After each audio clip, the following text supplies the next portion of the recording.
Bonjour tout le monde, bonjour à toutes et bonjour à tous. Bienvenue sur ce nouveau webinaire proposé par la plateforme Simplicure. Aujourd'hui, on est content de retrouver Diane Benon du laboratoire Equinitri. Bonjour Diane. Bonjour Solène, merci pour l'invitation. C'est toujours un plaisir de pouvoir soutenir ce partenariat depuis quelque temps déjà. Donc, ravie d'être là également et de pouvoir vous parler d'un sujet vaste et important. Plaisir partagé. Et en effet, au niveau de la thématique, aujourd'hui, on va parler des dysfonctionnements thyroïdiens. Je vais laisser la parole à Diane dans une petite seconde, simplement pour rappeler le fonctionnement de Livestorm pour ceux qui ne connaissent pas éventuellement. Donc, je vois que vous êtes déjà nombreux à envoyer des petits messages dans le chat. Donc, n'hésitez pas à tout moment pendant la présentation. S'il y a surtout des soucis au niveau technique, image ou son, envoyez ça dans le chat et je pourrai vous aider. Si vous avez des questions, vous êtes invités à les poser tout au long de la présentation, bien sûr. On garde un petit temps à la fin pour vous répondre. Mais dans ce cas, posez-les dans la rubrique questions, qui est juste à côté. C'est beaucoup plus simple pour nous pour vous répondre à la fin.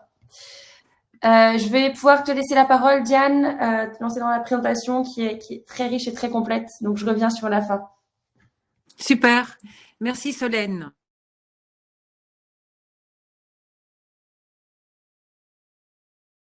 C'est que... qu'est-ce qu'il me fait Voilà, donc c'est notre image. J'aime beaucoup cette image. Je vais y mettre quelques mots. En fait, évidemment, les produits naturels, c'est important. Et si en plus on peut soutenir la santé naturelle à travers nos produits, et voilà, ça c'est notre image qui pour nous prend tout son sens. Diane, excuse-moi, je reprends la parole une seconde. J'ai l'impression qu'il y a un petit... Ça fonctionnait très bien le son il y a 30 secondes, mais là, j'ai l'impression que tu n'as pas touché quelque chose avec le micro?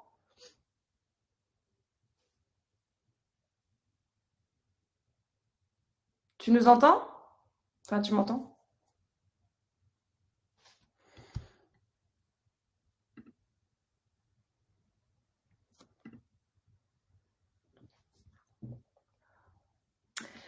Diane, est-ce que tu es toujours là?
On t'entend pas.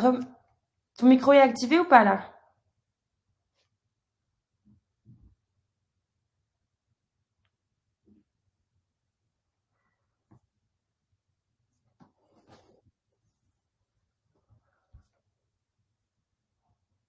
Excusez-nous, je pense que Diane a un petit problème avec son micro. Ah, Est-ce que vous m'entendez? c'est bon, on ne touche plus à rien. Ah, la technique La technique, ça a du bon, mais quand c'est compliqué, ça prend tout d'un coup des proportions. Donc, toutes mes excuses. Je ne sais pas ce qui s'est passé, puisque, voilà, écoutez, on est là, on avance. C'est parti. C'est parti. Donc, évidemment, dysfonctionnement thyroïdien, vous allez voir qu'en fait, on va aller très très loin. Pour aussi bien, on a des solutions naturelles en gémothérapie et évidemment en micronutrition. Je ne vais pas trop me tarder sur tout ce qui est qui nous sommes ce que nous proposons au niveau de nos gammes. Je vais juste revenir sur certaines pages. Je vous laisse découvrir tout cela à votre aise. Je pense que le plus important, c'est de vraiment consacrer le temps nécessaire à la problématique de la thyroïde aujourd'hui. Mais je reviens juste sur quelques notions en gémothérapie. Notre gamme en gémothérapie, donc on est une gamme de macérat glycériné concentré bio. On a une volonté de respecter à 100% le protocole du docteur Paul-Henri. Donc, on ne va travailler qu'avec des bourgeons. Donc, nos complexes, ce ne sont que des bourgeons. Donc, pas de teinture mère, pas d'huile essentielle, pas de produits de la ruche, ni en apithérapie, tout ça. Donc pour nous, c'est vraiment très important, puisque quand on associe des bourgeons avec des principes phytothérapeutiques, on est plutôt dans la symptologie, alors que pour nous, les bourgeons ont un travail remarquable d'homéostasie, de régulation du terrain, et qu'il faut leur laisser faire leur travail seuls. Ce qui nous différencie également, c'est qu'on a une volonté de travailler avec un degré d'alcool qui est à 25%, et on a une concentration de bourgeons qui est quand même la plus élevée, 12%, tout simplement parce qu'on travaille avec des bourgeons frais et qu'on va compenser le taux d'hygrométrie de nos bourgeons par des kilos de bourgeons supplémentaires dans nos macérations. Donc ça, c'est un point important. Ce qui est très important aussi, ce qui nous différencie aussi, c'est qu'on a une approche énergétique et psycho-émotionnelle. On a aujourd'hui une gamme qui est très élargie, 52 unitaires, 34 complexes. Et nos bourgeons sont toujours proposés dans des flacons de 30 ml. Puisqu'on est très concentré, on a une posologie qui est différente de ce que vous avez l'habitude d'avoir. Donc chez nous, c'est 5 à 10 gouttes par jour. Voilà. Alors, évidemment, le protocole du docteur Paul-Henri a déterminé que les bourgeons doivent macérer en même temps dans les 3 solvants qui sont l'alcool, la glycérine et l'eau.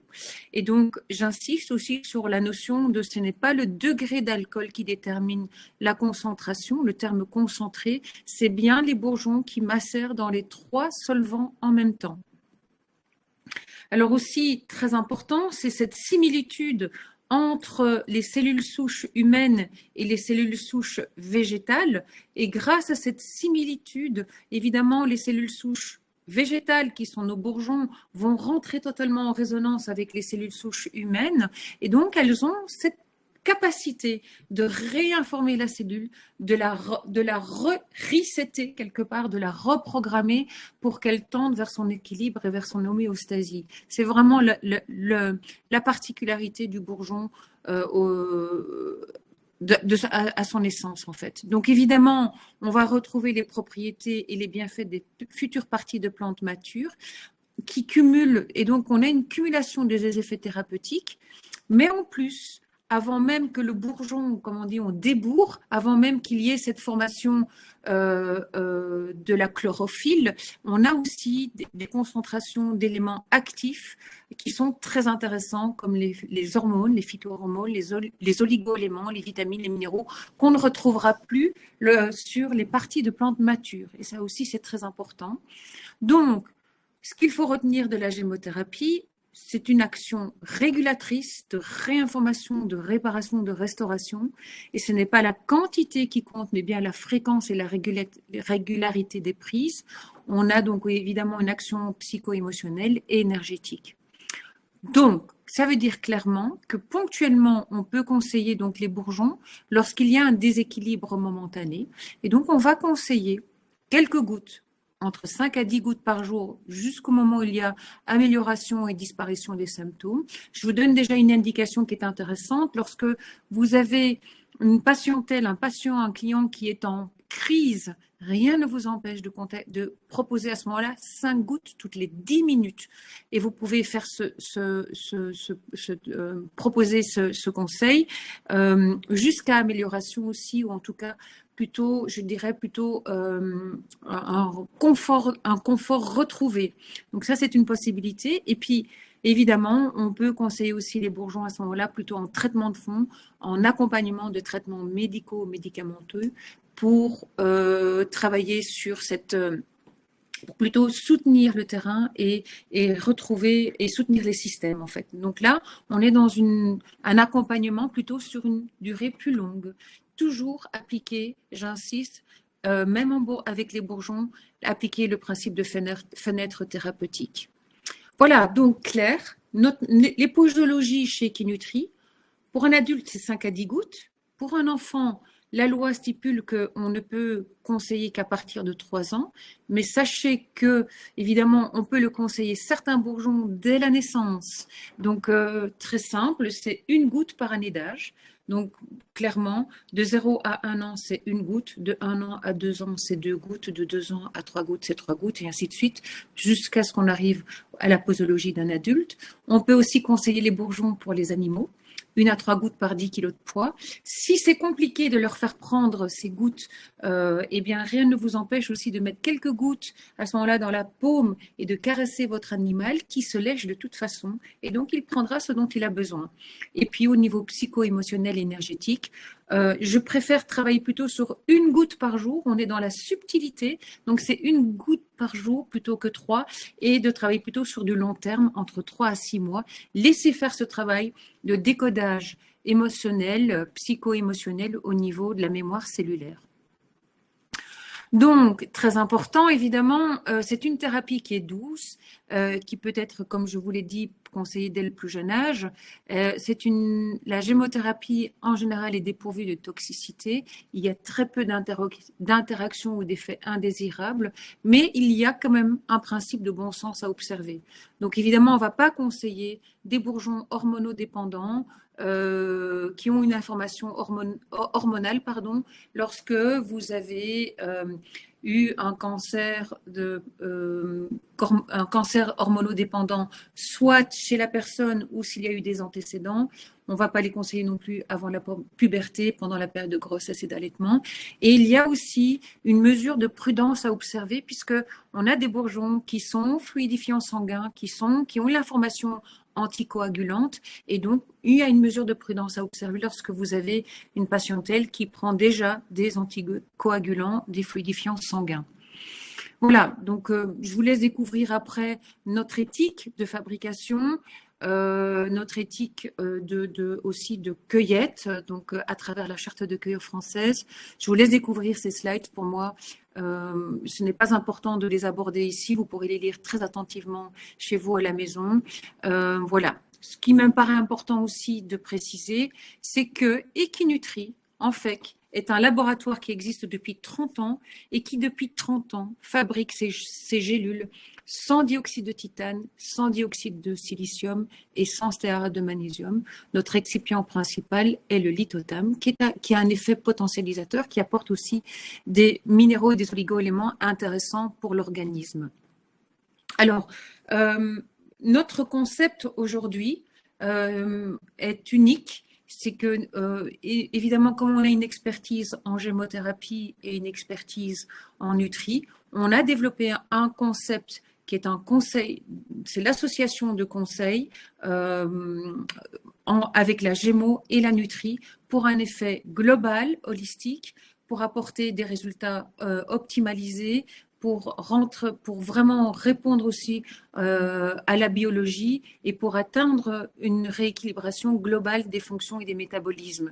Et ça, c'est tout à fait unique chez Equinutri. Voilà, donc en clair, ce qu'il faut retenir, les complexes en gémothérapie ou la gémothérapie en unitaire, c'est la réinformation cellulaire, c'est la reprogrammation. Et si on apporte la matière à travers de la nutrie, des micro-oligo-éléments et des principes en phytothérapie, vous avez cet effet potentialisateur et très complémentaire et qui est le concept d'Equinutri. Et vous allez le voir qu'on va l'aborder automatiquement aussi avec la problématique de la thyroïde. On y est.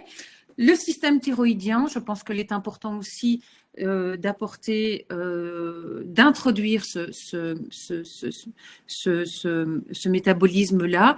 Il faut savoir que pour nous, à partir du moment où on aborde une problématique de thyroïde, on va également aborder le problème du système nerveux, puisque en fait, lorsqu'une personne bascule dans un dérèglement de la glande thyroïdienne, en fait, sous-jacent à cette problématique, il y a d'abord eu un stress très important et de longue durée qui fait que à un certain moment, le métabolisme, le corps va basculer soit vers une hypothyroïdie ou soit vers une hyperthyroïdie.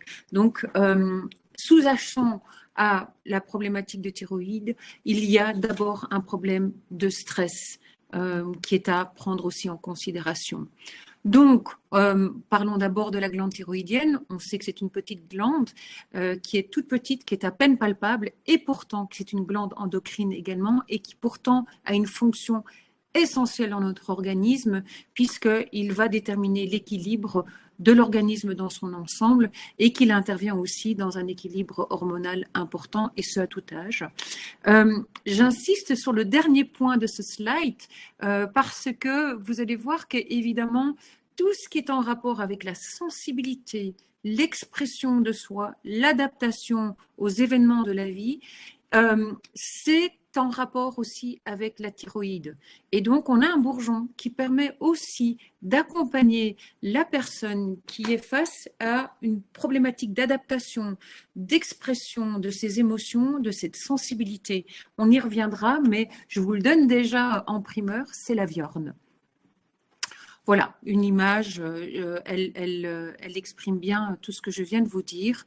Alors, on sait que la glande thyroïde fabrique deux hormones principales à partir de l'iode qu'on va retrouver avant tout dans l'alimentation, la T4, la T3, la T4 qui est une forme inactive et la T3 qui est la forme active. Ces deux hormones sont indispensables au fonctionnement du corps humain et elles ont un rôle important dans la stimulation des métabolismes biologiques cellulaires, dans la gestion de poids, dans le contrôle de l'énergie musculaire et de la température du corps. Elles interviennent aussi au niveau du système nerveux, dans la modulation de l'humeur. Elle intervient aussi au niveau du rythme cardiaque, dans la motricité du tube digestif, puisque assure le métabolisme des nutriments au niveau des glucides, des lipides et des protides.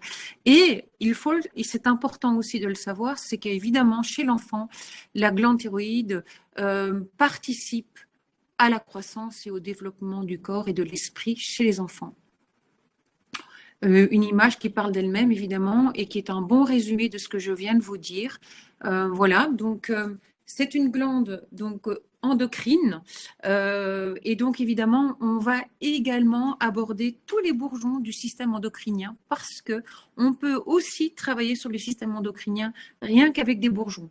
On y reviendra, c'est très important. Donc, ce qui est très important aussi de savoir, et je pense que vous le savez, mais on sait que la thyroïde est générée par l'intermédiaire de l'hypophyse.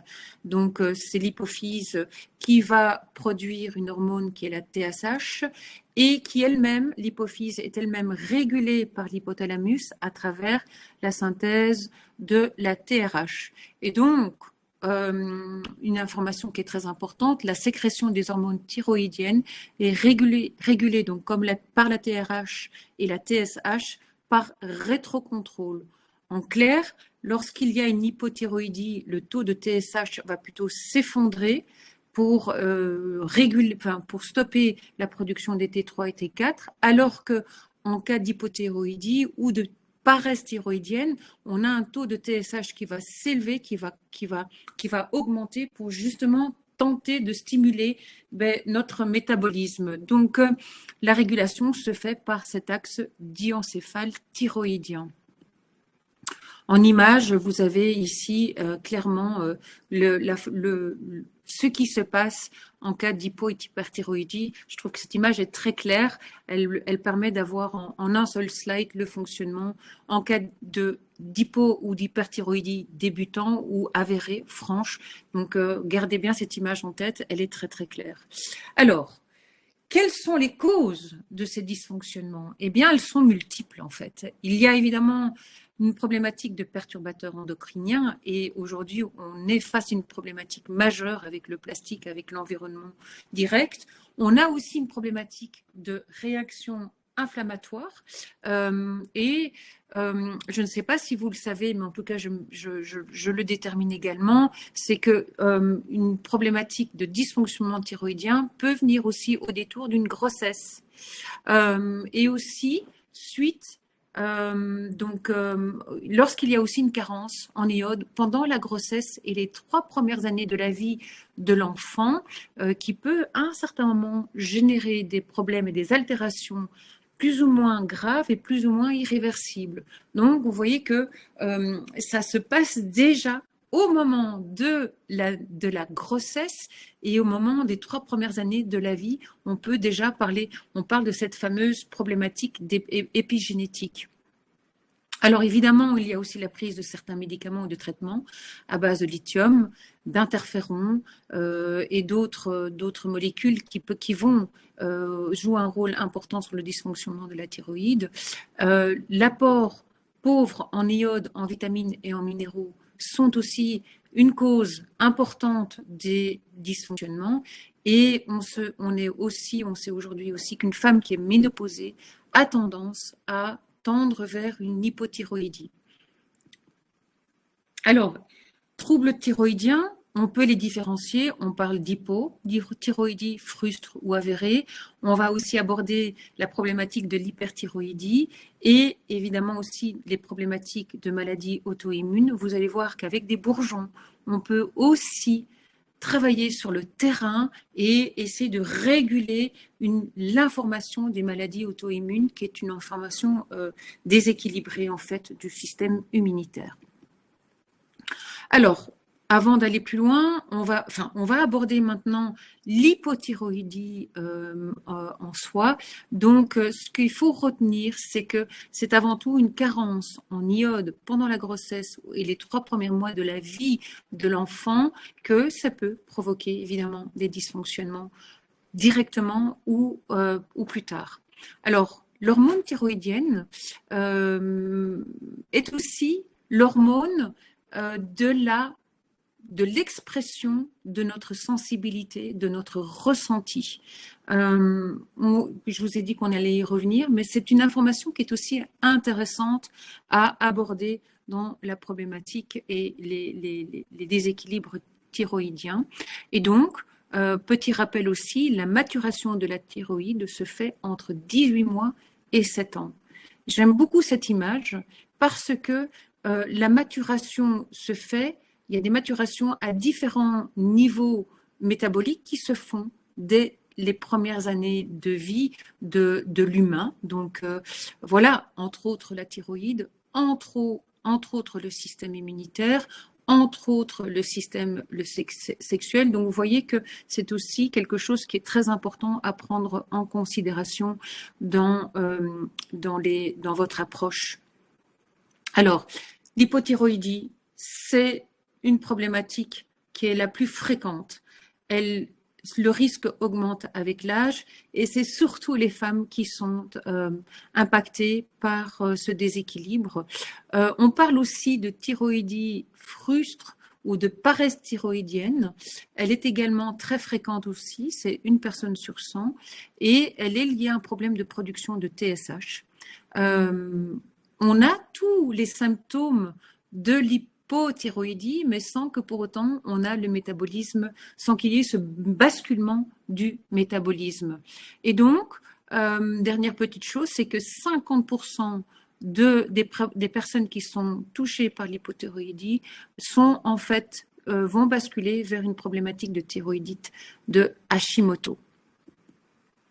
Je vous ai mis avec un slide tous les symptômes qui sont bien décrits. Je vous laisse les découvrir à votre aise. Mais donc, évidemment, on a des problématiques d'embonpoint, des problématiques de nodules, des problématiques de fertilité, des ongles et des cheveux qui sont cassants. Et on peut aussi retrouver des symptômes de l'hypothyroïdie déjà à travers des manifestations au niveau du visage et du cou. Donc, ça peut déjà vous donner aussi une indication. Alors, en clair, qu'est-ce qu'il faut retenir de l'hypothyroïdie au niveau du diagnostic?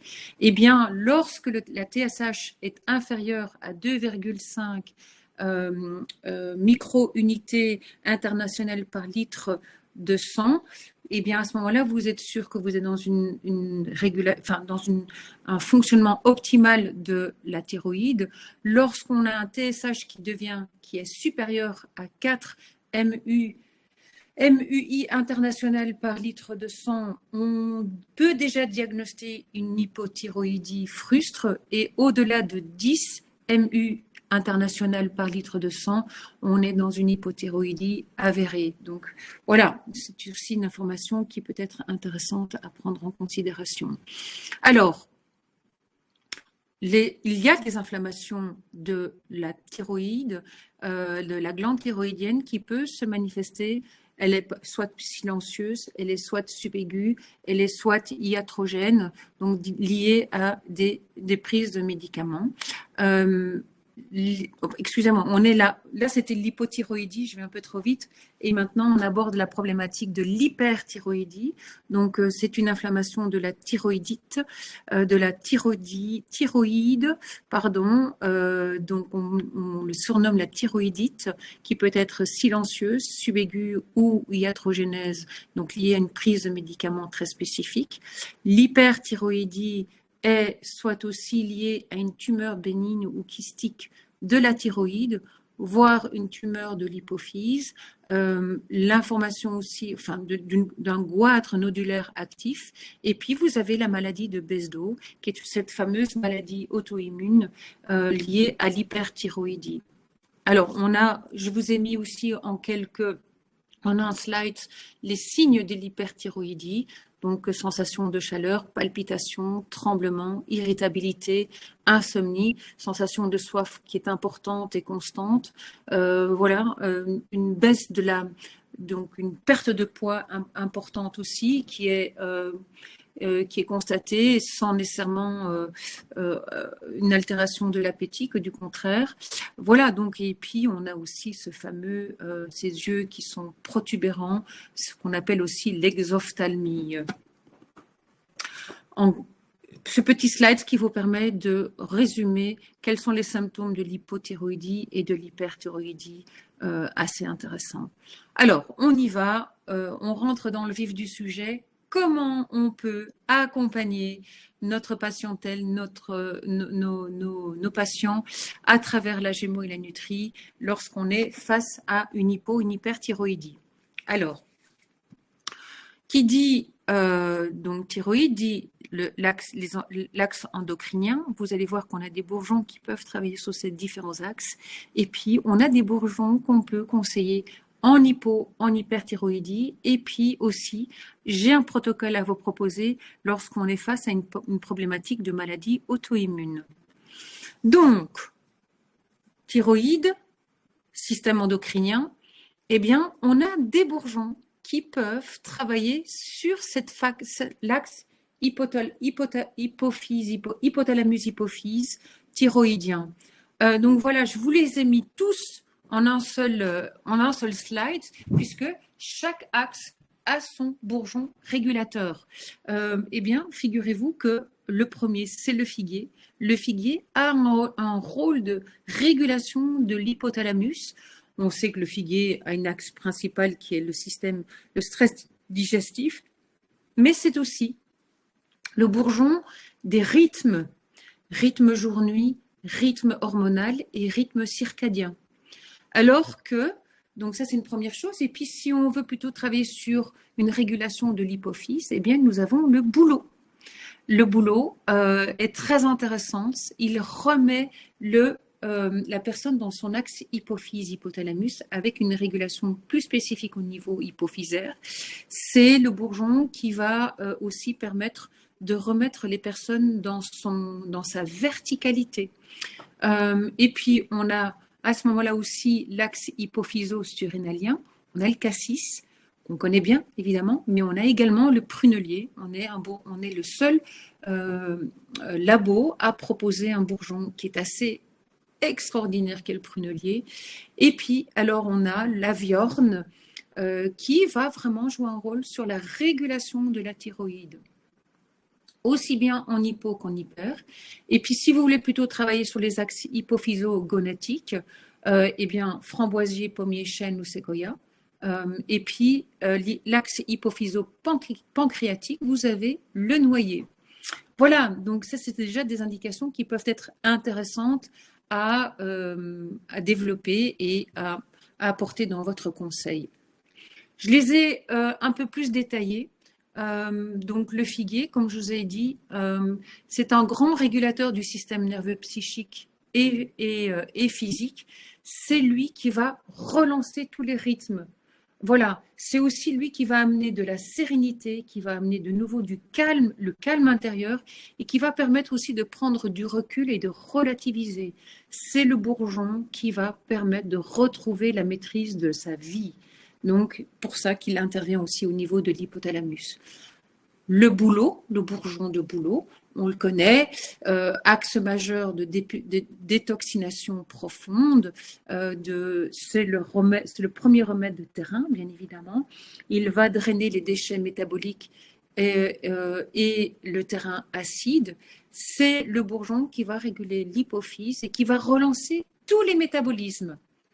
Donc, on le dit aussi, le bourgeon du renouveau, c'est l'éclaireur. C'est la personne, on va permettre à la personne de retrouver sa verticalité, de retrouver son axe central. C'est souvent, lorsque vous avez une personne qui va exprimer cette phrase, j'ai l'impression de marcher à côté de moi, d'être à côté de mes pompes, eh bien, pensez au boulot.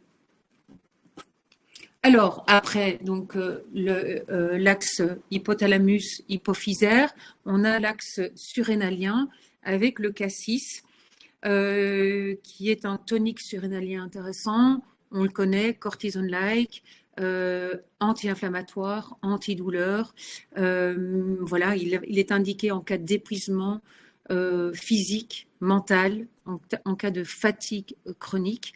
C'est le bourgeon qui va permettre aussi de retrouver la capacité de réagir, de se défendre et de se battre de nouveau dans la vie.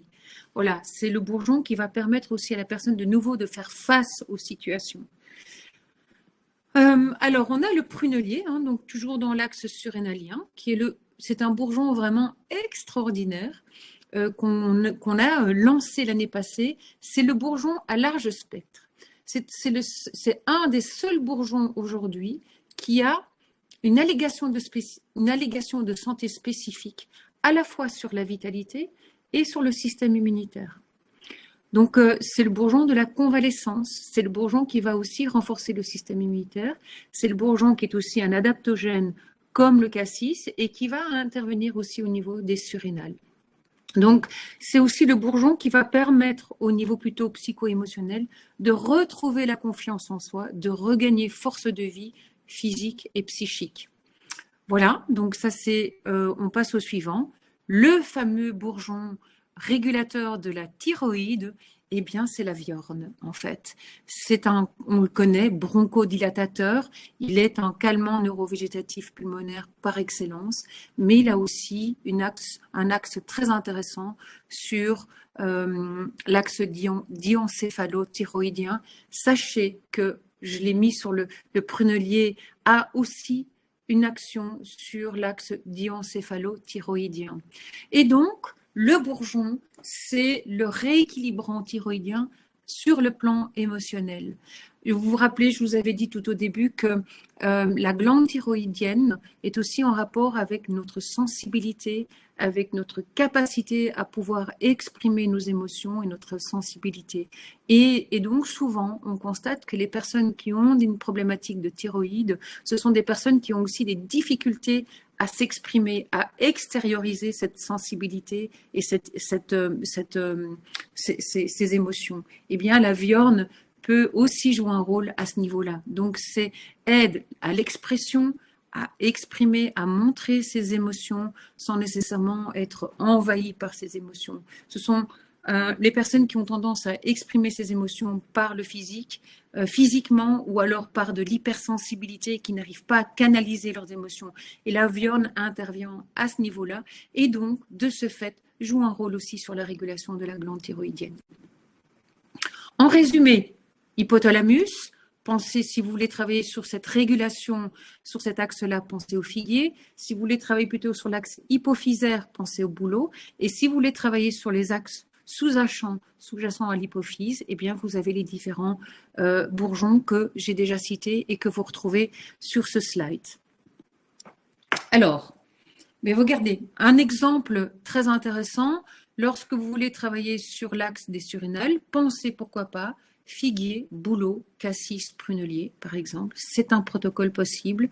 Si vous voulez plutôt travailler sur l'axe de la thyroïde, figuier, bouleau avec la viorne. Si vous voulez travailler plutôt sur l'axe de l'hormone de croissance chez les enfants, figuier, bouleau, sapin, pectine. Voilà, je vous donne quelques exemples de protocoles qui sont très intéressants et qui vont vraiment travailler sur cette régulation axe hypophyse, hypothalamus et puis les différents sous-axes liés à cet axe-là. Je continue. Donc, comme je vous avais dit, glande thyroïdienne, une perturbation de la glande thyroïdienne sous-entend en fait un stress important de longue durée. Et donc, vous avez les bourgeons du système nerveux que vous pouvez conseiller soit en unitaire ou nos complexes en association avec la nutrie. Alors, regardez bien comme c'est intéressant. Je vous ai mis en un seul slide tous les bourgeons qui travaillent sur le système nerveux et donc, évidemment, sur la glande thyroïdienne. On passe du chèvrefeuille, présence, donc c'est revenir au temps présent et qui va plutôt travailler sur tout ce qui est les peurs et les peurs du passé, le stress lié à des pathologies ou des chocs émotionnels du passé, alors que le tilleul en bourgeon va ramener la personne dans l'instant présent, mais plutôt par rapport à des peurs d'anticipation ou des angoisses d'anticipation. Vous avez le figuier, qui est le bourgeon de la sérénité.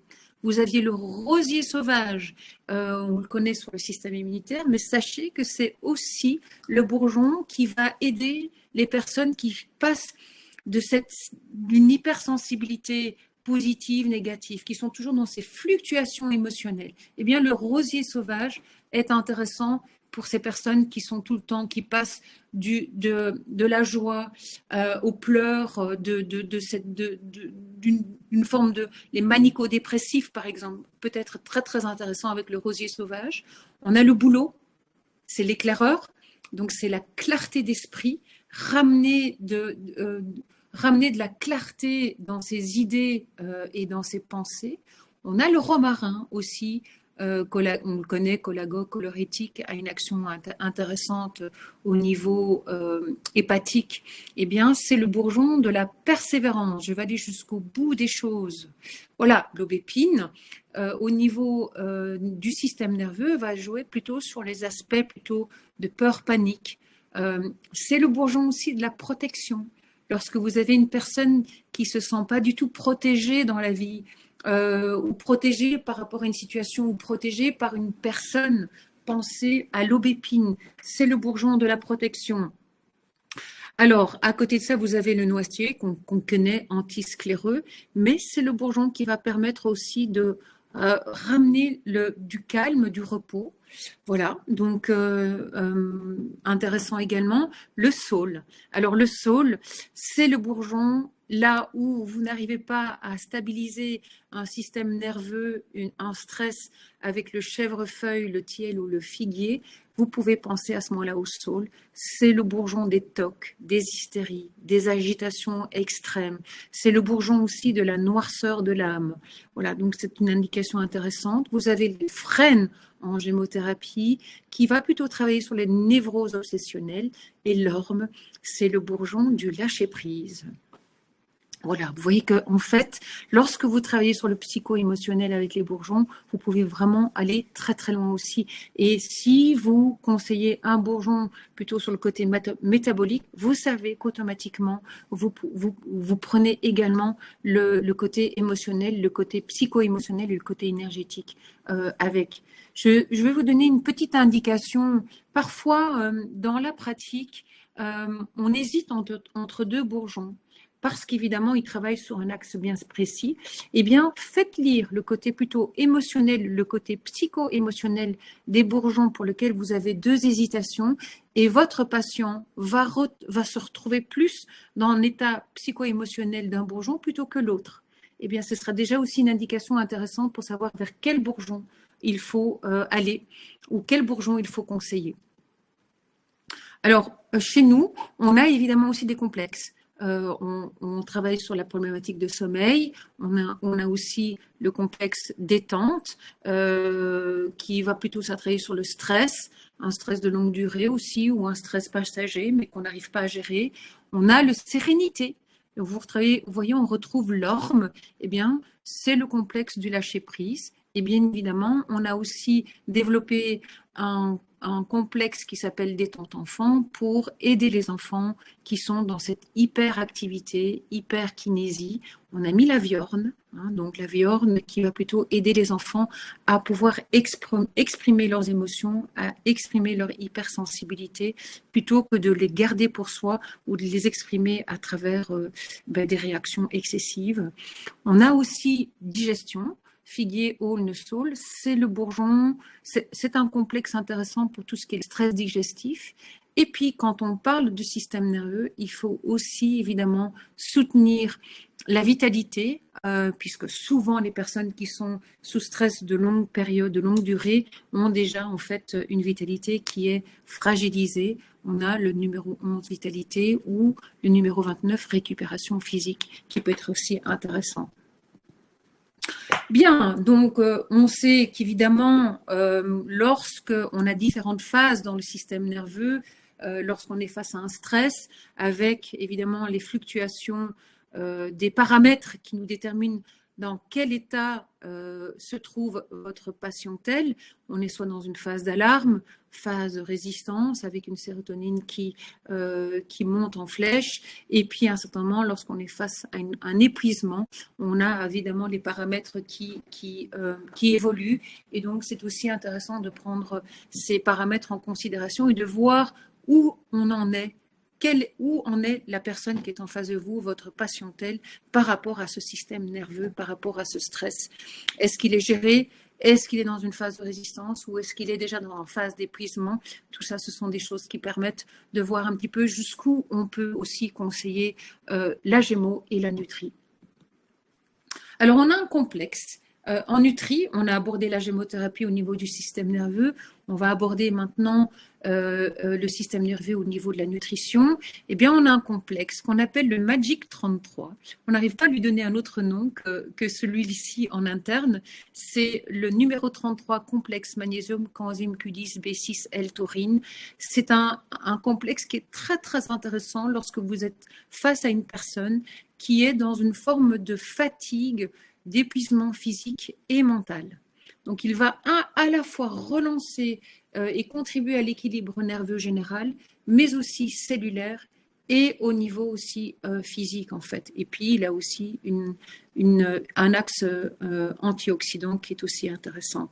Donc, pensez au numéro 33, magnésium, coenzyme Q10, B6, L-taurine, lorsque vous êtes face à une personne qui est déjà dans une forme d'épuisement nerveuse et physique et mentale. Alors, on a bien évidemment le magnésium. Donc, je dis souvent, le magnésium, il est à la fois apaisant et dynamisant. Il apaise le système nerveux, il permet de mieux gérer le stress, il est antispasmodique, il calme les rythmes cardiaques liés aussi à un système nerveux qui est sollicité, et en même temps il est dynamisant puisqu'il va soutenir le physique et il intervient dans la production et la libération d'énergie cellulaire qui est l'ATP. On a la théanine, qui est un acide aminé qui est très intéressant, qui provient en fait du thé vert, Camellia sinensis. Il est titré à 40% de thé vert.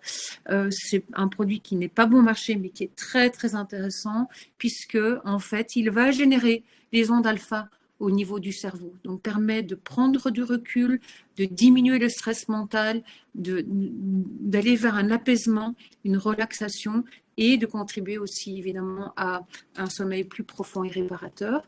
Il intervient aussi au niveau du cerveau, au niveau de la libération des neurotransmetteurs tels que la dopamine, le GABA et la sérotonine. Voilà, c'est un complément alimentaire qui est très, très intéressant aussi lorsque vous êtes chez les enfants qui sont hyperactifs et qui ont une problématique de TDAH. On a chez nous aussi le complexe Sérénité, qui va plutôt travailler sur cette, donc il y a une association de nutriments avec entre autres la phénylalanine. Je vous en parlerai tout à l'heure un peu plus loin puisque je l'aborde plus en détail, mais c'est un régulateur des états émotionnels. Voilà, donc vous voyez qu'on a plusieurs façons d'aborder aussi le système nerveux en fonction de là où se trouve la personne dans cet axe-là. Et puis, on a le capital sommeil, bien évidemment, avec la mélatonine, le GABA, le magnésium, la choline, qui intervient aussi, qui est très important aussi pour la fatigue cérébrale. On a aussi le numéro 22 des stress digestes qui va plutôt travailler sur le stress digestif et qui peut être très, très complémentaire aussi à ce moment-là avec le figuier. Le GABA, qu'on connaît aussi, modulateur du système nerveux, qui va permettre de prendre du recul, d'aller vers plus de concentration, de prendre du recul et de relativiser. GABA, théanine sont très complémentaires, par exemple. Et puis voilà, donc ça c'est au niveau du système nerveux en Gémeaux et en Nutri. À partir du moment où on est face à un début de symptômes de thyroïde, eh bien il faut aller plus loin. Et donc évidemment, lorsque le système nerveux a été trop souvent sollicité et trop longtemps sollicité, il y a un basculement dans des métabolismes, soit vers une hypothyroïdie ou soit vers une hyperthyroïdie. Donc, vous voyez que si on travaille déjà en amont, eh bien, on peut éviter ce basculement, qui est un basculement qui est déjà plus important. Alors, l'hypothyroïdie, eh bien, nous avons des bourgeons qui permettent aussi de pouvoir réguler cette problématique d'hypothyroïdie. Je vous avais parlé de la viorne. Donc, évidemment, on va le retrouver aussi bien en hypo qu'en hyperthyroïdie. Et donc, il va travailler sur les dysfonctionnements de la thyroïde au sens large du terme. C'est un régulateur et il relance la glande thyroïdienne et il va surtout jouer un rôle rééquilibrant sur le plan émotionnel. On a bien évidemment, comme je vous avais déjà dit, le boulot qui remet la personne dans son axe hypothalamus-hypophyse, dans sa verticalité. Et le boulot donc va permettre, est un stimulant endocrinien général et il va être intéressant lorsque vous êtes face à une thyroïdie paresseuse ou qu'on appelle aussi frustre. Il stimule, il stimule un tout petit peu aussi les surrénales. Donc, vous voyez que les bourgeons permettent aussi de pouvoir soutenir déjà une tendance vers l'hypothyroïdie ou une hypothyroïdie déjà installée. Alors, on a un complexe qui s'appelle, c'est le numéro 24 T-. Eh bien, en fait, ce complexe est assez intéressant lorsque vous voulez travailler avec des bourgeons uniquement sur une problématique d'hypothyroïdie. Sachez, je vais vous donner une indication qui est intéressante, c'est que il ne faut pas attendre qu'il y ait ce basculement pour déjà trouver tous les symptômes de l'hypothyroïdie, ce qu'on appelle l'hypothyroïdie frustre. Eh bien, sachez que chaque fois quand j'ai conseillé chez des personnes qui avaient déjà les symptômes de l'hypothyroïdie, que j'ai conseillé le numéro 24 T- avec notre complexe en nutri qui s'appelle Capital T, eh bien en fait, très rapidement, vous allez avoir cette régulation qui se fait à tous les niveaux et qui vont permettre d'éviter ce basculement métabolique en fait. Donc n'hésitez pas à conseiller aussi les bourgeons lorsque vous avez déjà les symptômes de l'hypothyroïdie ou de l'hyperthyroïdie, mais qu'il n'y a pas encore eu ce basculement métabolique. Alors à ce moment-là, vous pouvez déjà, ça va permettre à votre patientèle de retrouver un confort, mais d'éviter ce basculement et de retrouver un certain confort, mais aussi une régulation qui est assez rapide. Figurez-vous que c'est assez rapide et assez intéressant. Donc, boulot, comme je dis, relance des métabolismes, viorne, régulation plutôt émotionnelle, et alors l'amandier, pourquoi on a mis l'amandier? Parce que c'est le bourgeon qui va aussi jouer sur un état de saturation physique et psychique.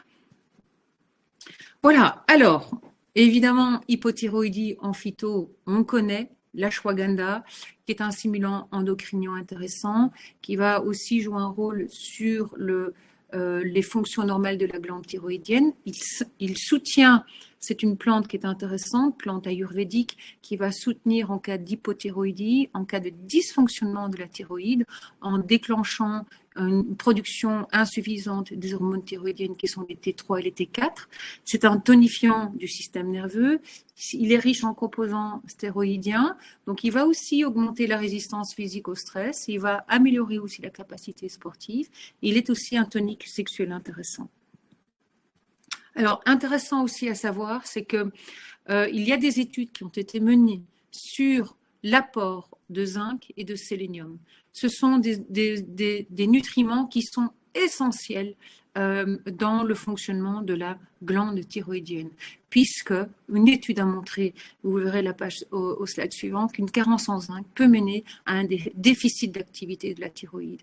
Et donc, le zinc intervient dans la formation et l'activité de la TRH, mais également de la TSH, et donc intervient aussi dans une problématique de maladie auto-immune. Voilà, donc ça c'est une information qui est très intéressante. Et le sélénium est aussi un oligo-élément essentiel dans le fonctionnement de la glande thyroïde en fait, puisque c'est dans la glande thyroïde qu'on va retrouver la teneur la plus élevée en sélénium. Voilà, donc très très important, zinc, sélénium. Et on a un complexe qui s'appelle le numéro 39, complexe AO, antioxydant, qui contient du zinc et du sélénium. Voilà l'étude en question. Donc, c'est une étude qui a été menée en Iran sur un peu moins d'une centaine de volontaires et qui ont eu une supplémentation en zinc et ou en sélénium avec des effets placebo. Et il s'avère que les résultats sont quand même assez intéressants puisque le niveau d'hormone T3 libre va augmenter lorsqu'on va donner une supplémentation de zinc et ou de sélénium, que le niveau de T4 libre va également augmenter lorsqu'il y a une supplémentation de zinc et de sélénium, et le niveau de TSH a diminué lorsqu'une personne recevait l'association zinc-sélénium. Vous voyez que c'est une information qui est très très capitale. Problème de thyroïde, pensez évidemment zinc-sélénium, mais pas que, puisque il y a aussi une carence en calcium qui peut intervenir aussi sur un fonctionnement insuffisant des parathyroïdes. Voilà, donc sachez-le, pensez aussi au calcium. Donc la teneur en calcium dans le sang est régulée par une interaction entre l'hormone parathyroïdienne, avec la glande thyroïdienne, et évidemment intervient aussi dans la phosphate et la vitamine D. Donc vous voyez que le calcium, c'est aussi important, mais il y a également le fer, figurez-vous. Le fer, un faible taux de ferritine induit une hypothyroïdie. Donc le fer est nécessaire à la production des hormones thyroïdiennes, T4 et T3, à la conversion de T4 en T3 et également à l'utilisation de la T3 au niveau cellulaire. Ce qui est assez intéressant, c'est qu'on se rend compte que les symptômes d'une carence en fer sont assez similaires aux symptômes d'une hypothyroïdie. Et donc, c'est un médecin en Finlande qui détermine clairement que l'hypothyroïdie, donc vous voyez cette petite phrase, l'hypothyroïdie basée sur les symptômes est indissociable de la carence en fer. Médecin en Finlande, et lui a déterminé un protocole que lorsque on est donc pour pouvoir relancer l'hypothyroïdie, il faut un taux optimal de ferritine qui soit supérieur à 100. Et donc, le fer peut être très, très intéressant pour pouvoir justement relancer une problématique d'hypothyroïdie et conseiller et à prendre jusqu'à disparition des symptômes. Sachez que le fer chez nous, c'est du piédolate de fer associé avec la moringa et la spiruline. Donc, on a à la fois du fer minéral et du fer végétal et la vitamine C, bien évidemment. Donc, petite information qui est assez intéressante aussi, c'est que les réserves de fer faibles peuvent être très dévastatrices pour la glande thyroïdienne. Donc, sachez que, et ça c'est une information qui est assez intéressante, c'est que même si la TSH même si le T4, la T4 et la T3 libre sont normales, en fait, s'il y a une carence de fer, en fait, cela va induire une mauvaise utilisation de l'hormone thyroïdienne au niveau des récepteurs cellulaires. Vous voyez que, voilà, pensez à cela aussi. On a déjà les symptômes de l'hypothyroïdie, mais la prise de sang montre que il y a un taux normal de TSH, un taux normal de T4 et un taux normal de T3. Allez voir s'il n'y a pas une carence de fer. Voilà, donc évidemment, vous voyez que jusqu'où on peut aller avec cette problématique de carence de fer. Donc, une carence en fer peut augmenter la production des T3 reverse. Et donc, voilà, donc on connaît la problématique des T3 reverse, qu'ils vont se fixer sur les récepteurs cellulaires et vont empêcher pour finir que la T3 active, en fait, soit assimilée au niveau des récepteurs de la cellule. Donc, une carence en fer peut également augmenter le taux de TSH et va diminuer aussi l'efficacité de la supplémentation en iode.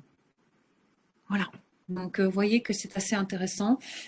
Donc, trop peu d'hormones thyroïdiennes peut faire baisser les taux de ferritine et trop d'hormones thyroïdiennes augmente le taux de ferritine parfois au-dessus de la normale. Vous voyez, donc il y a quand même des indications assez intéressantes. Et les hormones thyroïdiennes sont aussi indispensables à la bonne utilisation du fer au niveau du foie. Alors, vous voyez que je vous ai mis un peu en aparté le bourgeon de tamari. Eh bien, lorsque vous avez parfois des personnes qui prennent du fer et qu'il n'y a pas cette assimilation au niveau du fer, pensez au bourgeon de tamari. Le tamari, c'est la réinformation du fer au niveau cellulaire. Donc, c'est la reprogrammation de l'assimilation du fer au niveau cellulaire. Voilà, petite indication intéressante. Donc, évidemment, on a l'algue chez nous qui est le lithothame, qui est une algue de la famille des coraux. C'est notre excipient principal. Et ce qui est très intéressant avec le lithothame, c'est qu'à lui seul apporte plus ou moins, au moins 19 oligoéléments, dont le carbonate de calcium, dont le magnésium, dont le fer, dont l'iode, dont le zinc et dont le sélénium. Alors, on n'y pense pas, mais il faut savoir que la vitamine D3 intervient aussi dans le développement des maladies thyroïdiennes auto-immunes. Donc, une carence de vitamine D3 peut influencer aussi ces problématiques de maladies auto-immunes et donc aussi au niveau de la thyroïde. Et là, une supplémentation en vitamine D améliore la fonction thyroïdienne en diminuant les taux de TSH circulants et en activant la fameuse hormone active qui est la T3. Je continue. On a bien évidemment l'acide aminé qui est la tyrosine, qui est synthétisée au départ de la phénylalanine, qui assure le bon fonctionnement des surrénales, de la glande thyroïdienne et également de l'hypophyse. Elle est indispensable à la production des hormones thyroïdiennes T4 et T3, puisqu'elle stimule, donc la tyrosine va stimuler en cas d'hypothyroïdie, va contribuer à diminuer les apathies, la fatigue chronique, va permettre une meilleure stimulation de la motivation, des envies, de la vitalité, diminue les troubles de la mémoire, de la vigilance et la concentration, stimule la thermogénèse et facilite aussi la perte de poids. Alors, petite information, chez nous, les acides aminés, à quelques exceptions près, sont d'origine végétale. C'est de la fermentation de matière végétale et donc tout à fait indiqué aussi chez les personnes qui sont végétariens et qui ne veulent pas prendre de protéines animales. Je continue. Alors moi, je vous parle de la phénylalanine puisque j'aime beaucoup, je trouve qu'on ne parle pas assez de la phénylalanine qui est pourtant un acide aminé essentiel puisque c'est celui qui se trouve tout en amont de la chaîne des neurotransmetteurs en fait. Donc c'est aussi la phénylalanine est le précurseur de la thyroïdine, mais pas que. Et donc, évidemment, va intervenir sur le fonctionnement de la thyroïde, va intervenir sur le système nerveux central, va intervenir aussi sur les compulsions alimentaires. J'aime beaucoup cette image, ce slide, puisque à partir du moment où, au plus vous travaillez en amont de cette chaîne biochimique dans l'organisme, au plus, en fait, il va y avoir aussi cette régulation qui va se faire au niveau du système nerveux. Et ce qui est intéressant, c'est que je vous ai mis aussi ce tableau montre également quels sont les cofacteurs nécessaires pour que la phénylalanine puisse se transformer en dopamine, adrénaline tout à la fin et noradrénaline. Donc, fer, je vous ai parlé du fer, je vous ai parlé du magnésium, du zinc, je vous ai parlé, voilà, mais sachez qu'évidemment, il faut aussi penser aux vitamines B3, B6, B9 et B12 et également la vitamine C. Voilà, donc je ne vous en ai pas parlé cette fois-ci, mais on sait que évidemment ce sont des cofacteurs très, très importants pour l'organisme. Et au plus on apporte des acides aminés au petit déjeuner, au plus on a aussi ce travail de cette dégranulation qui se fait, enfin pas mais c'est plutôt cette chaîne métabolique qui se fait aussi durant la journée. Et donc, vous voyez qu'évidemment, ce qui est super important aussi de prendre en considération, c'est les apports d'oméga 3 et évidemment aussi toute une problématique de dysbiose intestinale. Alors, on a un complexe. Je vous avais parlé là tout à l'heure, il ne faut pas toujours attendre qu'il y ait un basculement métabolique. On peut déjà être confronté à tous les symptômes de l'hypothyroïdie sans pour autant qu'il y ait ces symptômes.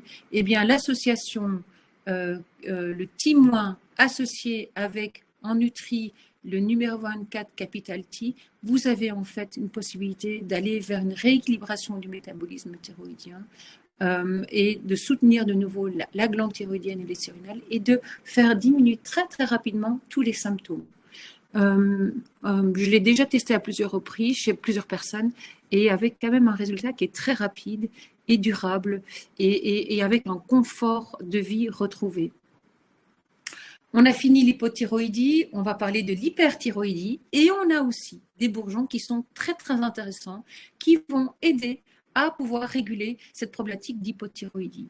Alors, on a le cornouiller. Le cornouiller, on sait que c'est le bourgeon cardiovasculaire par excellence, plutôt cardiaque. Hein, donc, on va le conseiller en cas de myocardite, AVC.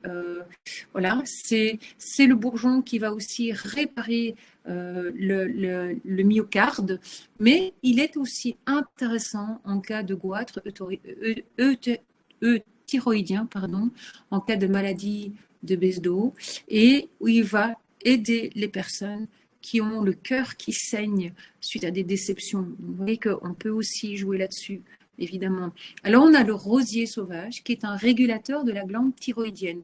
Il va calmer l'hyperthyroïdie. Rappelez-vous, je vous avais déjà parlé aussi du rosier sauvage au niveau du système nerveux. Il va aussi jouer sur les instabilités émotionnelles, ces sensibilités cycliques, on passe de haut et bas. Donc voilà, il va permettre aussi de réguler le système nerveux à ce niveau-là. Et on a l'aubépine qui est un rééquilibrant du système orthoparasympathique. On sait qu'il a une action cardiovasculaire, mais il a aussi une action hypothyroïdienne c'est un sédatif doux nerveux, du système nerveux, antispasmodique cardiaque, respiratoire, et il va calmer aussi les agitations intérieures, les anxiétés et les angoisses. Je ne vous ai pas parlé de la viorne, je sais qu'on aurait pu aussi le rajouter puisque c'est un régulateur, mais je vous ai mis en bas un conseil aussi d'association, viorne, cornouiller et rosier sauvage, pour travailler sur une problématique de maladie de baisse d'eau. Je continue. Qui parle d'hyperthyroïdie. On a un complexe en hypo, on a également un complexe en hyperthyroïdie. Et là, on va travailler sur... Donc, je calme le système nerveux, je régule les anxiétés, les émotions. Voilà, je vais plutôt jouer un rôle d'apaisement. On va accepter de tout doucement, de nouveau, de ralentir le rythme, de ralentir cette hyperactivité et permet aussi à ce moment-là de travailler aussi sur ces peurs, ces insécurités et ce système d'alerte constant en fait. Donc il est assez intéressant à ce niveau-là. Donc on l'a mis aussi le rosier sauvage qui est hypothyroïdien par excellence. En résumé, je vous ai mis dans un slide qu'est-ce qu'on peut conseiller en association gémonutrie en cas d'hypothyroïdie ou en cas d'hyperthyroïdie. Vous allez voir que tout ce qui est en vert clair, ce sont nos bourgeons, et tout ce qui est en bleu, ce sont nos complexes en nutri, et puis en dessous, vous avez la nutrie en unitaire, mais également en vert foncé. Pensez aussi évidemment à travailler sur la phyto. Vous voyez que là, je vous donne quelques outils intéressants de conseils associés en fonction de la pathologie qui s'est déclarée ou qui est sur le point de se déclarer. Voilà, on arrive à une problématique qui est aussi très importante, c'est la maladie auto-immune. Alors, on a évidemment... c'est quoi une maladie auto-immune? En fait, c'est avant tout une problématique de maladie inflammatoire chronique et qui, évidemment, a un impact sur un système immunitaire qui est totalement déréglé et qui est fatigué, mais surtout déréglé. Et ces maladies auto-immunes sont évidemment liées à des causes qui sont plurifactorielles, en fait, hormonales, environnementales, génétiques, médicamenteuses, infectieuses, psychologiques. Donc, il faut prendre beaucoup de choses en considération lorsqu'on est face à une problématique de maladie auto-immune. Alors, on a évidemment la maladie d'Hashimoto, qui est une maladie auto-immune plutôt hypothyroïdienne. On va retrouver tous les symptômes de l'hypothyroïdie et plus encore. Donc, les troubles auto-immuns, ce sont des anticorps, ce qu'on appelle les anti-TPO, qui attaquent les cellules de la glande thyroïdienne, en fait. Donc, voilà, on la connaît. Très important, je me permets de le rappeler, c'est que lorsqu'on est face à une problématique de maladie Hashimoto ou d'hypothyroïdie, pensez à faire le test de la ferritine. Très, très important. On se rend compte qu'un taux de fer sanguin trop faible intervient dans une problématique de maladie auto-immune thyroïdienne, hypothyroïdienne. On a évidemment la maladie de Besdo, qui est plutôt liée à une maladie auto-immune d'hyperthyroïdie. On va retrouver tous les symptômes liés à l'hyperthyroïdie, mais aussi des symptômes spécifiques à ce degré de maladie, en fait. Donc, on a des infiltrations d'eau au niveau des jambes, des problématiques oculaires, des troubles cardiaques importants, des dyspnées d'effort, des troubles digestifs, perte de poids, essoufflement, on commence à les connaître, mais je les ai remis. Et donc, sachez que on a mis en place un protocole qui est assez intéressant sur tout type de maladie. Ici, on parle de la thyroïde, bien évidemment, mais vous pourriez très, très bien, sans aucun problème, proposer ce protocole pour les maladies auto-immunes au sens large. Alors, je vous explique. On connaît le noyer. Le noyer est un bourgeon majeur au niveau du trouble de l'hyperperméabilité intestinale et des dysbioses intestinales, mais pas que. Le bourgeon de noyer, c'est le bourgeon des limites. Et on sait que les maladies auto-immunes, en fait, c'est une problématique où le système immunitaire ne fait plus la distinction entre le soi et le non-soi. Donc, c'est un système immunitaire qui, en fait, se retourne contre soi-même. Et donc, il n'y a plus cette distinction du soi et du non-soi. Et le bourgeon de noyer permet de reprogrammer cette notion de soi et de non-soi et de remettre la limite entre ce qui est extérieur à nous et ce qui est propre à nous, en fait, le noyer. Et puis, vous avez la vigne rouge, qui est très intéressante aussi. C'est le bourgeon de tout ce qui est excroissance tissulaires tels que les kystes, les nodules, les fibromes, les fibroses, les scléroses, enfin voilà, donc c'est tout ça. Mais c'est aussi le bourgeon des conflits internes. C'est que c'est le bourgeon qui va permettre de se dire mais j'arrête de me battre contre moi-même, j'arrête aussi d'être tout le temps dans cette combativité constante de la vie en fait. Et c'est permettre aussi de laisser la place à l'être plutôt qu'au faire. Voilà, donc intéressant, noyer, associé à la vigne rouge. Hyalaisie, puisqu'on est dans ce côté plutôt subtil, on y va avec des doses minimes. Rien ne vous empêche à un certain moment de pouvoir petit à petit aussi réintroduire le rosier sauvage, qui est le bourgeon du système immunitaire par excellence. Donc, pour réinformer le système immunitaire dans sa fonction de base, en fait. Pensez aussi au prunelier, qui est à la fois le bourgeon de la convalescence, de la récupération physique, qui est aussi un bourgeon intéressant aussi puisqu'il a une allégation de santé, de santé sur le système immunitaire, et donc il peut aussi permettre la réinformation du système immunitaire. Et comme je vous l'avais dit tout au début, la vitamine D3, une carence de vitamine D3 peut être associée aussi à un risque accru de maladies auto-immunes au sens large du terme. Voilà, donc j'ai rajouté aussi des informations sur le terrain inflammatoire, sur le stress oxydant, et je les ai rajoutées parce que c'est évidemment très très important de ne jamais oublier le terrain oxydant et les terrains inflammatoires qui ne peuvent que évidemment générer des complications. Donc voilà, je vous les ai cités. On a plusieurs bourgeons anti-inflammatoires qui sont aussi très intéressants puisqu'ils sont antioxydants. On a tendance à connaître le cassis, mais pour moi, en gémothérapie, le premier bourgeon anti-inflammatoire, c'est l'aulne. C'est toutes les pathologies en HIT. Donc c'est l'arbre qui calme le feu de l'organisme. Donc toutes les inflammations aiguës et chroniques sont d'abord à prendre en considération avec l'aulne. En plus, il est intéressant puisqu'il a aussi une information sur tout ce qui est infection, en fait. Donc, voilà, si l'aulne n'est pas suffisant, on peut à ce moment-là l'associer avec le cassis. Mais commençons d'abord par l'aulne. On a la vigne rouge, anti-inflammatoire générale, intestinale, cutanée, auriculaire. C'est aussi les affections tout ce qui est fibrose, kyste. Il inhibe aussi la croissance tumorale et c'est un régulateur aussi des maladies auto-immunes.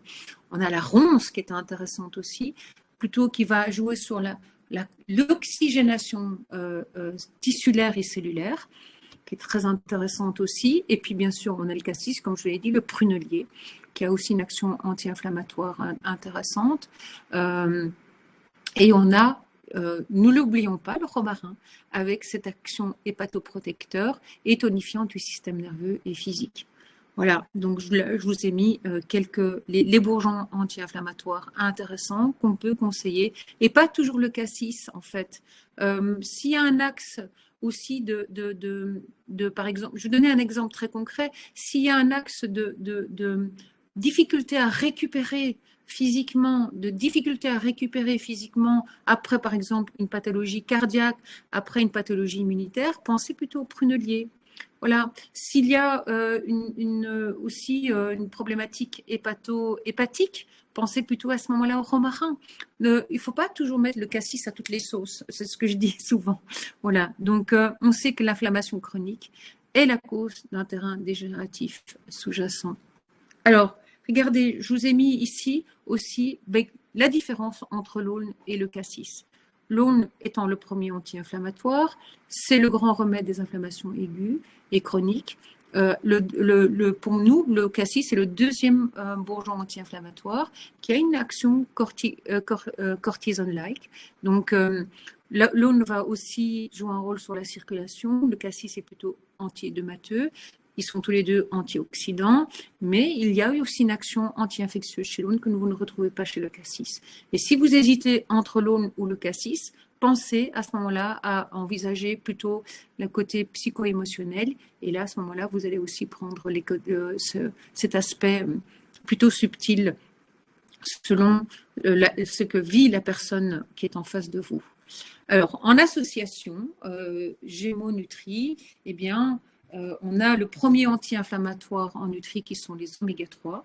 Eh bien, si vous associez les oméga 3 avec l'aulne et ou le cassis, ben vous avez cet effet potentialisateur du terrain inflammatoire à bas bruit ou le terrain inflammatoire déjà déclaré. Alors, on a aussi un complexe qui s'appelle la régénération antioxydante, puisqu'on sait qu'il y a un cercle vicieux entre l'inflammation et le stress oxydant. Donc, l'inflammation va créer du stress oxydant et le stress oxydant va créer cette inflammation. Donc, pensez aussi à travailler avec des antioxydants pour arrêter ce cercle vicieux. Et on a un complexe en gémothérapie, vigne rouge, cassis et ronces. Voilà, je pense que je pense que j'ai été assez loin dans les protocoles ou dans les outils d'accompagnement dans votre pratique au quotidien.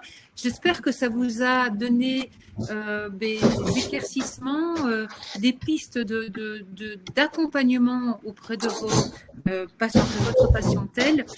Si vous avez des questions, écoutez, n'hésitez surtout pas à revenir vers Simplicure et on travaille vraiment en partenariat ensemble et donc évidemment on répondra à vos interrogations si vous en avez encore.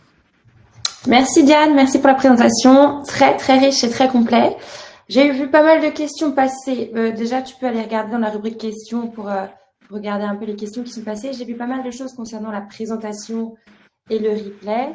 Donc, pas de crainte, on vous envoie bien la présentation, enfin le replay ainsi que la présentation à la suite du webinaire. Enfin, vous trouverez ça en tout cas sur l'académie, sur la plateforme Simplicure. Et d'ailleurs, donc très très rapidement, je voulais juste parler de la plateforme Simplicure pendant 2 petites minutes pour ceux qui ne connaissent pas éventuellement. Simplicure, c'est une plateforme sur laquelle vous allez pouvoir faire des recommandations de compléments alimentaires à vos clients, à vos patients. L'idée, c'est de le simplifier pour vous, c'est de tout simplifier. Donc, vous allez retrouver une 50aine de laboratoires et vous allez pouvoir, en fait, en quelques clics, envoyer une recommandation de produit à votre client ou votre patient. Donc, je vais vous montrer rapidement comment ça fonctionne. Donc, la première étape, ce sera toujours de sélectionner la personne à qui vous souhaitez envoyer la recommandation. Donc, moi, je vais prendre un test ici. Alors. Et vous allez pouvoir ajouter des produits. Donc, comme je vous l'ai dit, il y a une 50aine de laboratoires. Donc, bien sûr, il y a le laboratoire Equinutri avec qui on travaille maintenant depuis longtemps. Et vous allez retrouver les produits dont Diane a parlé aujourd'hui sur la plateforme. Si par exemple on cherche le figuier dont on a parlé, vous allez pouvoir l'ajouter tout facilement à la recommandation que vous enverrez après à votre client. Si on veut ajouter par exemple l'aubépine, idem, vous pouvez l'ajouter. Et puis même en Nutri, on va avoir des produits aussi de chez Equinutri. Si on prend par exemple le Nututam aussi, vous allez pouvoir l'ajouter. Donc de cette manière, vous créez une recommandation avec des produits différents labo si vous le voulez. Et après, en fait, vous n'avez plus qu'à cliquer sur envoyer. Et directement, votre consultant reçoit bien sa recommandation par mail. Je vous montre très, très rapidement comment ça se présente pour lui. C'est tout simple. Dans son mail, il va retrouver cette recommandation digitale en quelque sorte et il n'aura plus qu'à cliquer sur « Continuer vers le paiement », mettre son adresse de livraison et puis il reçoit tout ça directement chez lui. C'est sous 3 jours. Donc, comme vous l'avez vu, c'est très simple pour vous, pour faire la recommandation. C'est très simple pour votre client de passer commande. Vous retrouvez une 50aine de laboratoires dont Equinutri et surtout c'est une plateforme qui est entièrement gratuite et non engageante. Donc n'hésitez pas à vous inscrire pour ceux qui ne connaissent pas. Je vais vous envoyer le lien dans une seconde. Et je vous invite aussi pour ceux qui nous connaissent déjà à vous inscrire aux prochains événements. Donc la semaine prochaine, on fait un webinaire avec Nutergia où on va parler des prises en charge plutôt de l'intérêt de la micronutrition pour faire face au stress. Et ensuite, la semaine d'après, on ira parler un peu plus d'immunité avec le laboratoire Nutrissentiel. Donc, inscrivez-vous à tous ces événements et vous avez toujours les replays de toute façon sur l'académie via Simplicure. Donc voilà, j'ai fait assez vite pour qu'on puisse avoir le temps de répondre quand même aux questions, Diane. Mais Je regardais un petit peu, c'est vrai qu'il y a beaucoup de questions qui se sont posées en disant est-ce qu'on va avoir le PDF, est-ce qu'on va avoir le replay? Tu as déjà répondu à ça. On parle aussi, est-ce qu'on peut conseiller les bourgeons et les protocoles aux adolescents? Oui, bien évidemment. Un adolescent est considéré comme un adulte pour les bourgeons puisque c'est 5 à 10 gouttes. Donc, vous pouvez y aller sans aucun problème. Évidemment, un adolescent ou un enfant qui fait déjà 60 kilos, parce il y a aussi une question de poids. Mais si vous avez un enfant qui fait déjà entre 40 et 50 et 60 kilos, parce qu'il y a déjà une problématique d'obésité, ben, en fait, on est déjà dans des posologies qui sont des posologies d'adultes. Donc ça, c'est aucun problème. On parlait de quel type de magnésium. Chez nous, c'est le pidolate de magnésium, hein, donc c'est l'acide pidolique. C'est encore un des premiers, ça reste toujours le magnésium qui est le mieux assimilé aujourd'hui, puisqu'il est assimilé au niveau du duodénum et il intervient au niveau de l'ATP. Donc, cette fois-ci, le magnésium chez nous, on l'a associé avec le glycérophosphate et on a aussi le lithotamne en plus, donc il est très complet. Voilà, on parle aussi de cancer. Attends une seconde. Je ne sais pas si tu peux prendre la rubrique questions. Dans la rubrique questions, tu vois, les participants peuvent voter pour les questions qui sont les plus pertinentes. Donc, à la limite, commençons par celles qui ont récupéré le plus de votes. Je ne sais pas si tu les vois. Moi, je peux te les lire, sinon. Je vois. Je me suis trompée de. Oui. Sur le lévothyrox notamment, sur les contre-indications potentielles en cas de traitement. Pardon? Je ne sais pas si tu vois la première question. Donc, si tu prends celles qui ont le plus de votes, peut-on donner des bourgeons à stéroïdes en cas de traitement sous lévothyrox? Oui, on peut. Mais donc, il y a quand même une prudence à observer, hein, donc, puisqu'on est dans des bourgeons qui vont jouer un rôle de régulation. Et donc, il faut y aller petit à petit, mais si nous, on travaille aussi avec des naturopathes qui ont l'habitude de travailler avec nos produits et qui arrivent avec un bel accompagnement, un accompagnement précis et rigoureux, de pouvoir sortir des problématiques donc de traitement médicamenteux avec les bourgeons. On peut y arriver. Il faut y aller avec douceur, avec précision, et on sait qu'il y a un rôle de régulation. Donc, ça veut dire qu'il faut aussi avoir à partir du moment où il y a une régulation, il y a un certain moment le traitement médicamenteux qui peut être trop fort ou plus assez. Enfin, voilà, donc il y a aussi un accompagnement à faire à ce niveau-là. Mais ça se fait. Et il y a des thérapeutes, des naturopathes qui travaillent avec nos produits et qui ont pu accompagner leur patientèle à sortir d'une médication. Et donc, il y avait une autre question qui suit un petit peu. S'il y a une prise de lévothyrox en même temps, est-ce qu'on garde la même posologie pour les bourgeons, pour la Gémeaux? Et à quel moment? Est-ce qu'il faut peut-être séparer la prise du médicament? Alors, moi, je dirais à ce moment-là de plutôt travailler sur la subtilité. Hein, donc, on est dans cette réinformation cellulaire qui doit se faire avec subtilité et avec douceur. Parce qu'on sait que la glande thyroïde est une glande qui est très sensible et que lorsqu'on a un traitement qui est stabilisé, ça met du temps, hein, donc on le sait. Et donc, autant y aller par une à 2 gouttes par jour à ce moment-là, ou pourquoi pas commencer par 1 goutte par jour et de voir petit à petit comment le corps et les métabolismes, en fait, se réenclenchent et évidemment, de suivre le traitement de très très près avec les traitements médicamenteux pour pouvoir petit à petit peut-être et sûrement diminuer les prises et peut-être à un certain moment de pouvoir l'arrêter. Mais il faut y aller avec parcimonie et donc à ce moment-là ne pas faire trop vite. Je préfère y aller qu'on y va lentement mais sûrement et qu'il y ait cette adaptation qui se fasse avec une prise en charge du métabolisme qui se fait petit à petit. Ok. Et alors, pour ceux qui perdent leurs cheveux et l'alopécie, est-ce que tu as un conseil? Alors, l'alopécie est un problème, c'est un choc émotionnel. Donc, en décodage biologique, il y a un décodage biologique à faire au niveau de l'alopécie. J'ai moi-même fait les décodages biologiques du Dr Hammer, les 16 jours. Je n'ai pas l'information comme ça spontanément, il faudrait que j'y retourne, mais je peux éventuellement aller les rechercher. Et puis, évidemment, lorsqu'il y a perte de cheveux et les ongles cassants, c'est surtout la reminéralisation qu'il faut faire. C'est avant tout la reminéralisation. c'est un problème de déminéralisation. Et quand on a une problématique de déminéralisation, c'est qu'on a souvent, sous-jacent à cela, un terrain acidifié. Donc l'acidose tissulaire amène à cause d'une acidose tissulaire, il y a une chasse des minéraux et d'oligo-éléments qui fait qu'il y a cette acidose tissulaire qui est en fait, c'est ce cercle vicieux en fait. Et donc, apporter absolument les minéraux et les oligo-éléments. Ok. Alors, donc, vous dites qu'on peut conseiller la cure 24, donc celle qui a été Boulot, Viorne, pour éviter de basculer. Mais quel dosage et surtout quelle durée de traitement? Est-ce qu'on est sur 1 à 3 mois, on cure plusieurs fois, on continue? Ça, c'est question piège, si je puis m'exprimer.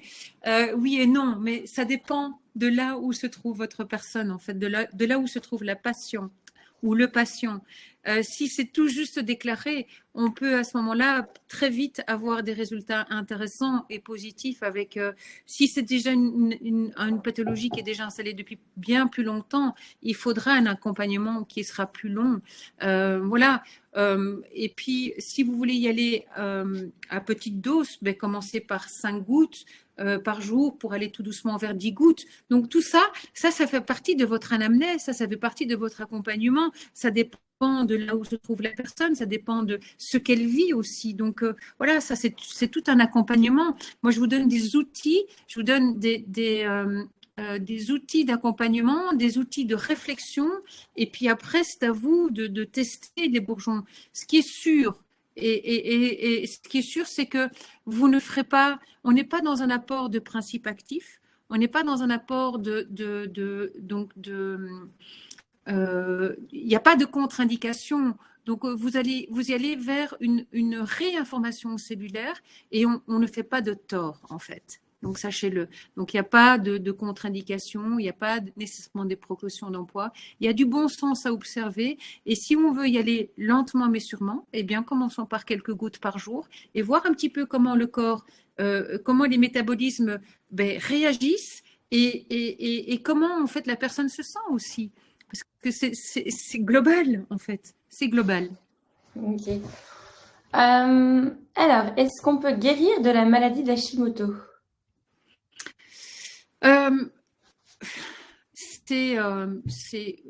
terme guérir n'est pas réservé au monde médical. Donc, il y a une prudence à observer à cela. Mais en tout cas, voir un petit peu, il y a des études qui ont été faites avec des médecins et qui ont vraiment apporté, on peut en tout cas, moi je dirais, guérir est un mot qui est important. Je pense qu'il ne faut pas aller vers des faux espoirs. Je pense qu'on peut de toute façon amener une amélioration, on peut relancer les métabolismes et puis tendre vers beaucoup plus de confort. Voilà. Mais je dirais guérir, soyons prudents. Ok, très bien. Alors, quelle solution pour des nodules thyroïdiens bénins? Est-ce que bourgeons d'églantier, viorne, ashwagandha? Et donc les nodules, j'en ai parlé pendant mon exposé. Tout ce qui est kyste, nodule, donc excroissance tissulaire, pensez à la vigne rouge. La vigne rouge, par exemple, est très très intéressante aussi sur les problématiques d'endométriose, par exemple. Donc kyste, fibrome utérin, kyste mammaire, nodule, pensez aussi à la vigne rouge. Et je pense que dans l'exposé où j'ai fait l'association Gémonutri en hyperthyroïdie, à un certain moment, j'ai indiqué avec la vigne rouge et j'ai mis entre parenthèses nodule. Okay. Donc, vous avez l'information dans mon exposé. Génial. Mais c'est toujours bien de répéter aussi parce j'ai donné énormément d'informations. Ouais. Donc, c'est clair qu'on ne peut pas tout retenir. Il y a une question. L'ashwagandha n'est-il pas contre-indiqué dans le cas de maladies auto-immunes? Alors, on m'a déjà posé cette question. Je dois vous avouer que j'ai pas cette information d'une façon claire, mais je peux prendre le temps d'aller chercher des informations. S'il y a des informations médicales et cliniques, je n'hésiterai pas à les rechercher. Mais a priori, je n'ai pas cette information comme ça d'emblée. Mais voilà, je peux aller rechercher. Ok. Alors, n'est-il pas plus utile de vérifier la T3 pour s'assurer du bon fonctionnement de la thyroïde plutôt que de regarder la TSH? Hein, c'est quand on fait une prise de sang, on doit prendre en considération tous les paramètres de la thyroïde. Voilà, donc je pense qu'il faut absolument voir quel est le taux de TSH, quel est le taux de T3, de T3 reverse aussi, parce il y a aussi cette problématique-là, et de T4. Donc je trouve qu'à ce moment-là, je vous ai quand même donné une indication qui est très très intéressante aussi avec le fer, parce que T3 c'est une chose, mais est-ce qu'on a encore assez de T4 pour que la forme inactive puisse se transformer en forme active? Est-ce que la glande thyroïdienne fonctionne correctement? Enfin voilà, c'est pas juste un paramètre. La glande thyroïdienne, c'est plusieurs paramètres, et je pense que c'est très important de pouvoir avoir une analyse sanguine qui soit la plus complète possible pour avoir toutes les informations nécessaires. Pas juste la T3 pour moi. C'est très réducteur. Ok, très bien.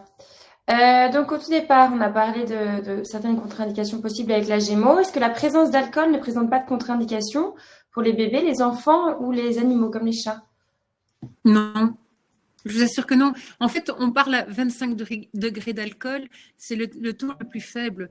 Et sachez que, en fait, quand vous le mélangez dans l'eau, vous ne le goûtez plus du tout. C'est ce taux d'alcool qui est très faible chez nous. Vous sentez vraiment plutôt le totum de la plante. Et puis, je sais qu'il y a une prudence à observer chez les personnes qui sont qui ont été atteints, qui sont atteints par la maladie, qui sont alcooliques. Hein, donc c'est une maladie. Et donc évidemment, il y a à ce moment-là une contre-indication plus à ce niveau-là en fait. Mais je peux vous donner un petit exemple qui est le mien.